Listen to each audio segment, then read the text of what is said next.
del gobierno federal,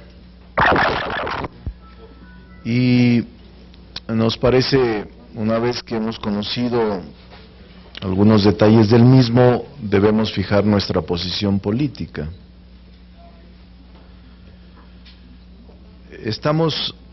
Nos preguntamos, mejor hoy que desde hace 10 meses, cuando asumió el mando la nueva administración. Voy a solamente mostrar cifras para que vean que no hay una actitud negativa, como dicen los ahora fascistas del Congreso, que lo que quieren es simple y sencillamente escuchar discursos de lambiscones y comparsa que nosotros no vamos a dar. En el crecimiento económico del PIB del 2013, la tasa de crecimiento anual esperada que ellos anunciaron con bombo y platillo, el actual gobierno, era de 3.5. La tasa de crecimiento real en el primer trimestre fue de 0.8. Y la tasa de crecimiento anual esperada va a ser de menos del 1.5%. Es decir, habrá menos empleos, menos gasto público, menos inversión y lamentablemente más carestía. En la meta de inflación anual 2013, la inflación de la primera quincena de agosto fue 3.54.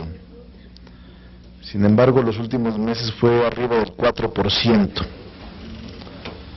por encima de lo esperado. En los empleos formales, en el 2012 se perdieron 233,000 empleos. En el 2013, de enero a julio, 300,000 empleos. Entonces, en tasas de desempleo, hubo una grave alza al desempleo. Octubre a diciembre de 2012, 2.1 millones de personas. Y ahora de enero a julio del 2013, 2.6 millones de mexicanos sin trabajo. 357,000 trabajadores han perdido su empleo durante 2013.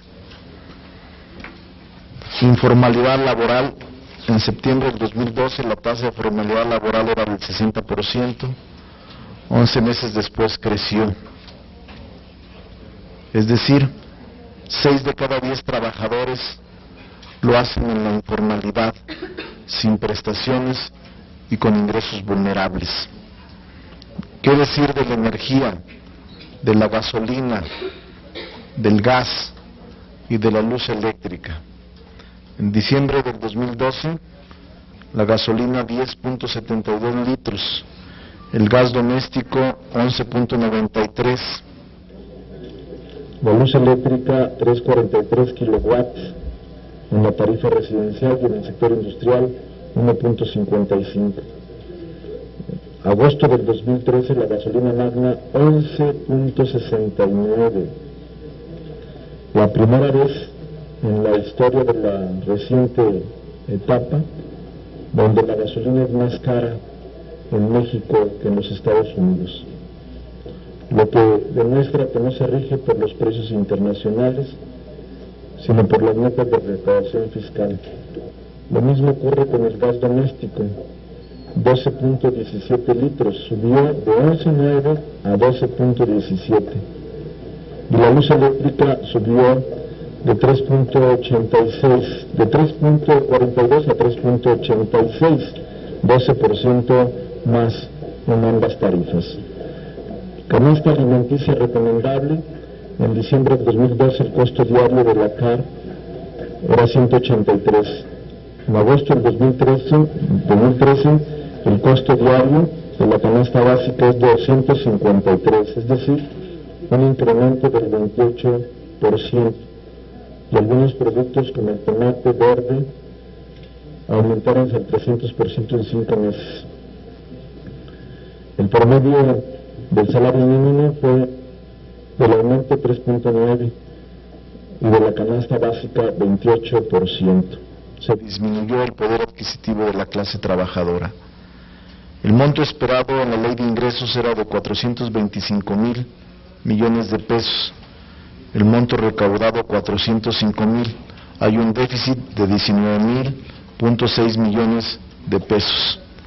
El gasto en obra pública también disminuyó de manera notable. En el primer semestre del 2012, 312,000 millones de pesos. En el primer semestre de 2013, 290,000 millones de pesos, es decir, casi 7% menos de un semestre a otro. En remesas familiares, en el primer semestre se recibieron 11,856 millones de pesos. Segundo semestre se redujo a 10,000. La deuda de estados y municipios también en las mismas condiciones. En las ejecuciones es falso que haya disminuido en el país. En diciembre de 2012, 982 personas. Julio del 2013, 1,214 personas.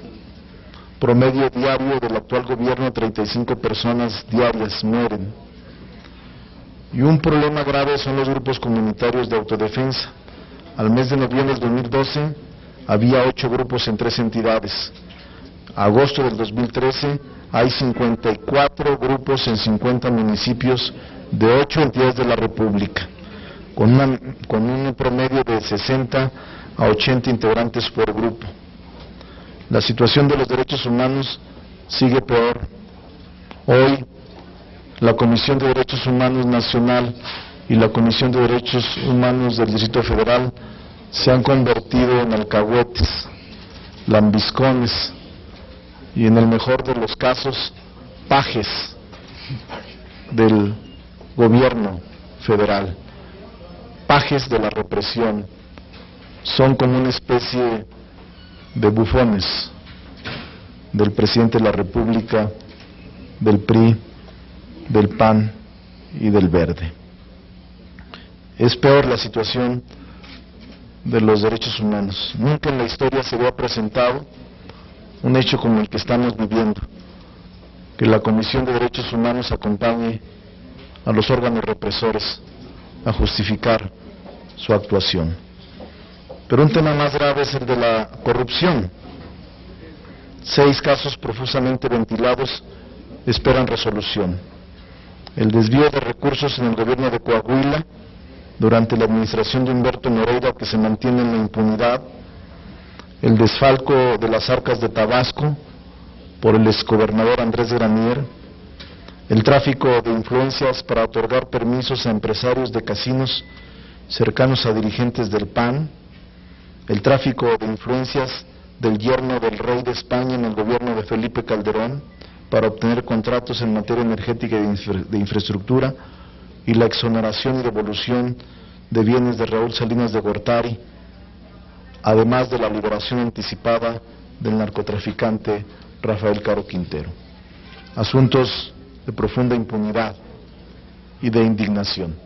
Estos sí deberían causar la molestia y que se rasgaran las vestiduras tanto fascista y simpatizante de la derecha hitleriana y diazordacista que aparecen por doquier. Sobre los compromisos de campaña, no se han cumplido. De las acciones y promesas que se comprometió a realizar, son simples parafernaria, anuncios y escenografía, spot, spot, spot. No hay nada más que eso. Pero el último tema que quiero comentarles es el tema de la desaprobación.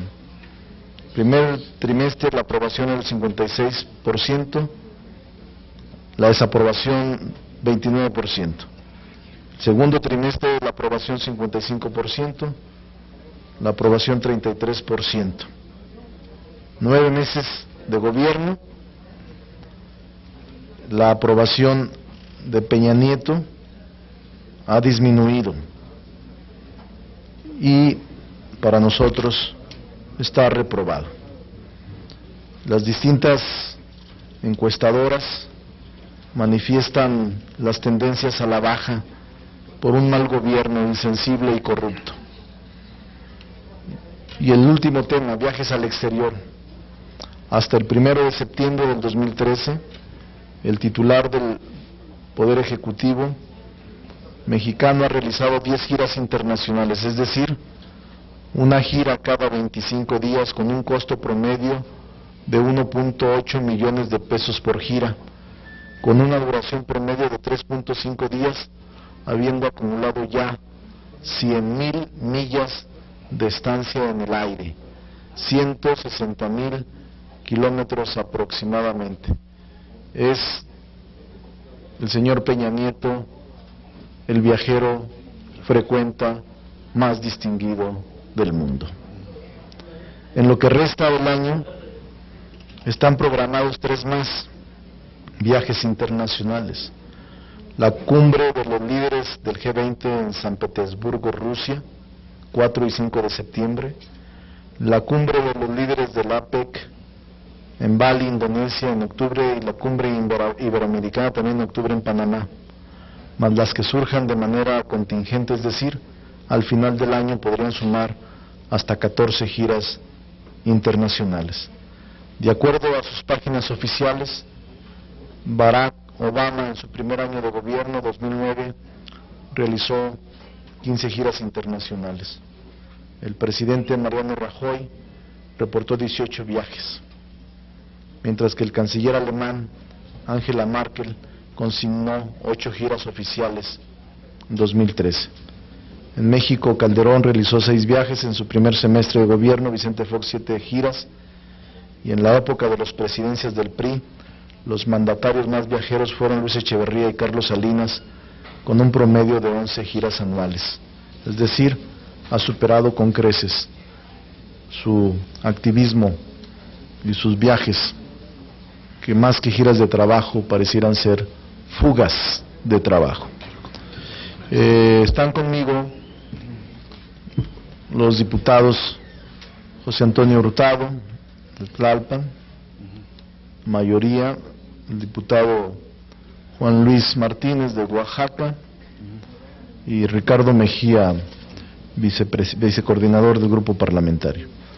Nosotros simple y sencillamente creemos que no se informó nada, que no se cumplieron las metas, que se estuvo en un ambiente de comodidad, lejos de la inconformidad y la irritación social entre aduladores.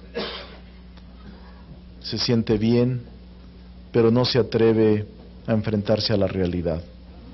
En una sede amurallada, en el ostracismo y prácticamente en el aislamiento, en cadena nacional, y que dista mucho su pronóstico optimista de la realidad que en el país se está viviendo.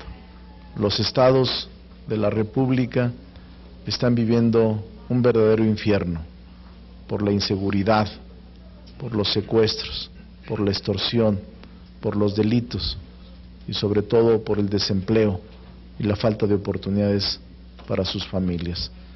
No hay nada que celebrar. Es un informe gris, no hay nada que informar, no se han cumplido las metas y solo son escenarios de simulación y de juegos pirotécnicos que encubren la realidad del país.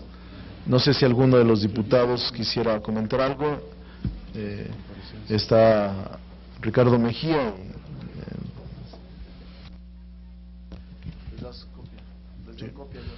Buenas tardes.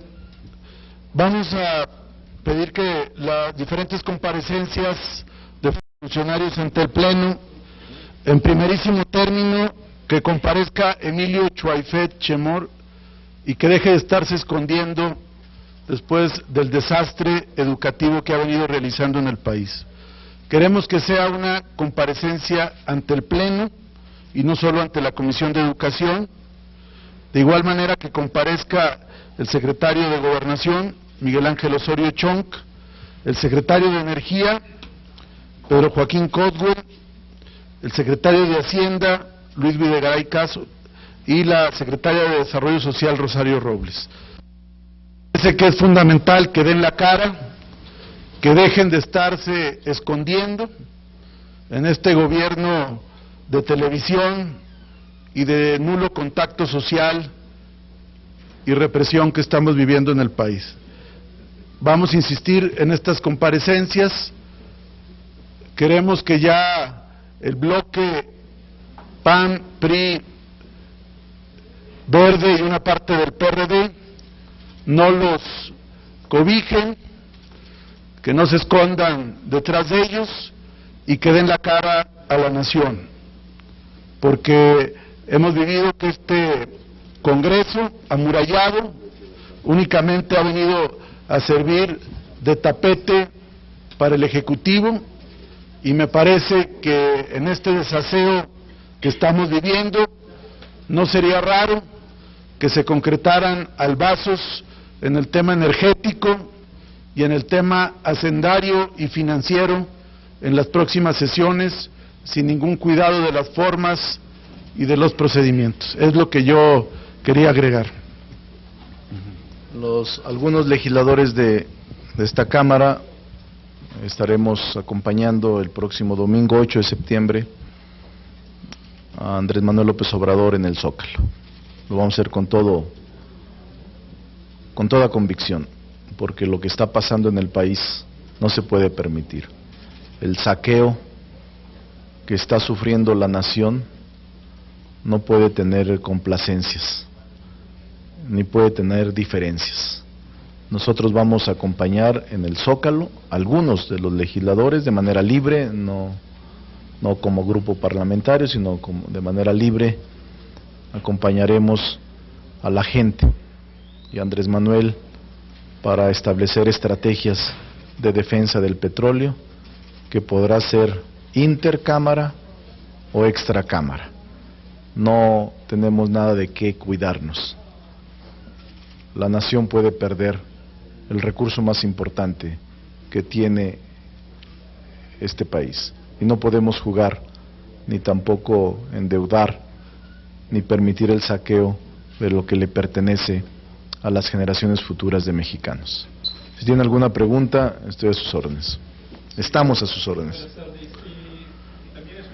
Un informe que parecería más bien buenas intenciones. Realmente parecería que estuviera en campaña Peña Nieto, pero simplemente decía que va a hacer mayor dinero para los estados, mayor dinero para los profesores pobres, mayor dinero para seguridad, pero no decía el cómo. Todo parece indicar que ya se arregló aquí, o podría estar arreglado, la reforma energética y la reforma hacendaria, como acabas de mencionar.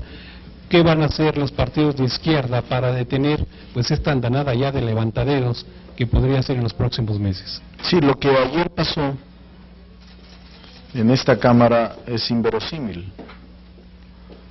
El albazo legislativo que se produjo en contra de los maestros no se había dado, yo no recuerdo. Quizá en la expropiación petrolera se sesionó en la noche, pero era un asunto del gobierno. Y no recuerdo una fecha como la de ayer, en donde la premura, la precipitación, les surgía sacar ese dictamen de esa tercera ley por la presión social y la inconformidad creciente de los maestros en el país. No crean que se terminó. Estoy enterado extraoficialmente que los maestros van a continuar su lucha y que están convocando a un paro nacional y a una insurgencia magisterial en el país.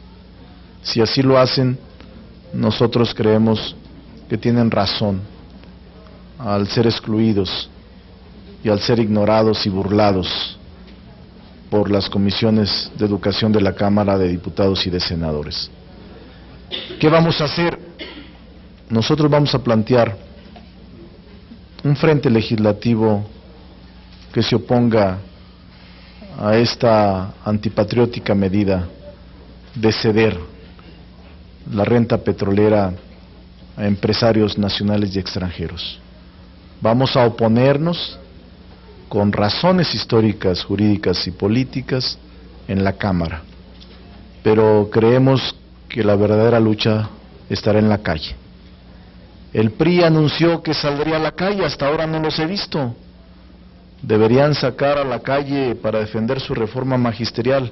A los únicos que veo en la calle son a policías, a militares, a grupos represivos, aunque también los tienen afiliados corporativamente al PRI, pero no veo a otra gente en la calle.